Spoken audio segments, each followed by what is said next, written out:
When you think of German engineering, you probably think of things like precision, reliability, and, well, rules. Lots and lots of rules.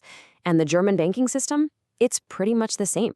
It's like a fortress, built brick by brick with regulations designed for one main goal: stability. So let's dive in and see how this financial fortress was actually put together. All right, here's our game plan. We're going to start with the why, the ghost of a crisis that honestly still haunts the financial world. Then we'll look at the big European rulebook before we drill down into Germany's own risk management Bible. We'll meet the supervisors who watch over the system, and then we'll wrap up by asking the big question: can this fortress actually handle the storms of the future? So where did this whole obsession with rules even come from? Well, it didn't just appear out of thin air. It was forged in the fire of a global meltdown. To really get what's happening today, you have to rewind the clock to a moment that just shook the entire global economy. What was that one single event that forced regulators everywhere, especially in Germany, to completely rethink what financial stability even means? Of course, it was the 2008 global financial crisis. In the aftermath, the European Commission just knew something had to change, and fast. They brought together this group of experts, led by a guy named Jacques de Larosière. And their report in 2009, it was a bombshell. What they found was that the European regulatory framework was just a total mess, a patchwork of national rules and loopholes. This let banks go shopping for the weakest regulations, creating this dangerous race to the bottom that put the whole system at risk. The report basically said the whole thing lacked coherence. And that report right there became the blueprint for a decade of massive reform, demanding stronger, more integrated, and way stricter financial supervision for the entire EU. So the de Larosière report kicked off this absolutely massive project to build one single, harmonized set of rules for every bank in Europe. This meant turning all those high-level principles into actual hard law. And this slide really shows you the two key ways they did it. Think of it like this. On one side, you have the Capital Requirements Directive, the CRD. This is like a set of goals that each country, like Germany, has to take and write into its own national laws. But on the other side, you have the Capital Requirements Regulation, the CRR. And this is totally different. It's one single law that applies directly, as is, to every bank in the EU. No translation needed. It tells them exactly how to calculate their capital and their risk. So, who's the referee in all this? Who makes sure a bank in Berlin is playing by the exact same rules as a bank in Paris? Well, that's the job of the European Banking Authority, the EBBA. They're the ones who develop all the super detailed technical standards, they run the stress tests, and they create and maintain what's called the single rulebook. They're all about consistency. Okay, so that's the big European blueprint. Now let's see how the Germans took that and built their part of the wall. Because while the rulebook is European, the implementation is famously, meticulously German. This is where we go inside the fortress. The absolute foundation stone of the German fortress is the KWG, the German Banking Act. And if the KWG is the foundation, then one specific part of it, paragraph 25A, is basically the constitution for risk management.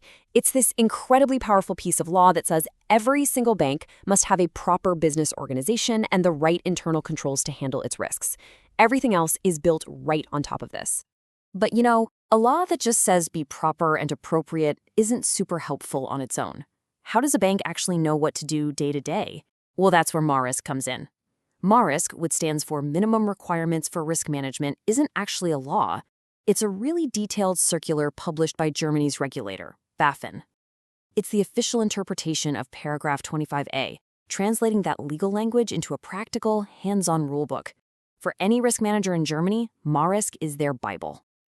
And what's really fascinating here is what MARISC actually demands. It goes way beyond just crunching numbers. First off, it requires a strong risk culture, and that has to come from the very top. This is huge. It forces banks to treat risk as everyone's job, not just some back office function. Second, it lays out a clear process. You have to identify, assess, steer, and constantly monitor all your risks. It's a cycle. Third, it mandates a strict separation of duties. The people taking the risks, the front office, have to be completely independent from the people controlling them. And finally, it cements the classic 3 lines of defense model. So the business unit is the first line, the independent risk function is the second, and internal audit is the third, making sure the whole system works. It's a whole system of checks and balances baked right into the bank. But if you strip away all of that complexity, all the different sections and technical jargon, you get down to one simple, incredibly powerful idea. The management board is responsible. They own the risk. Period. You cannot delegate that responsibility. This idea of total ultimate accountability is the keystone holding the entire German regulatory fortress together. So we've got the European rules and the German interpretation. But rules are pretty useless without someone to enforce them, right? So who are the watchdogs on the fortress walls? Let's start with this number, 1,477. Back in 2020, Germany's national regulator, BaFin, was directly responsible for supervising that many banks. These are these so-called less significant institutions, and they make up the vast majority of Germany's banking landscape. That is a massive job.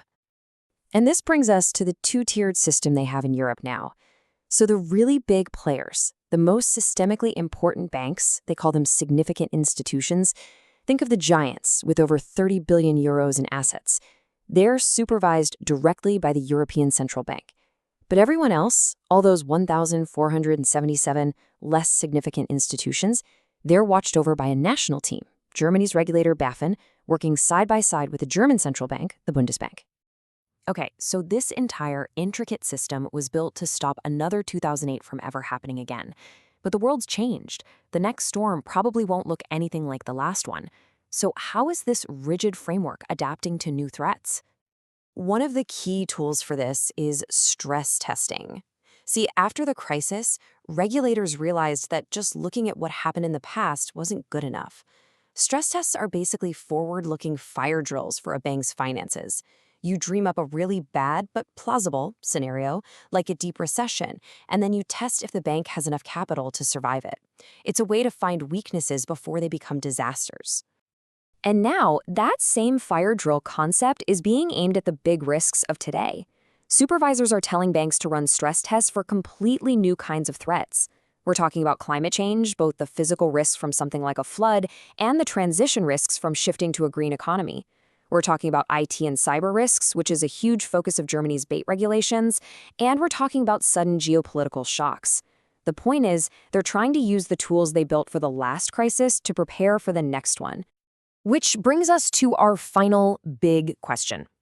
This incredible fortress of German and European regulation was designed with the ghost of 2008 looking over its shoulder. It's built to handle bad loans and market crashes.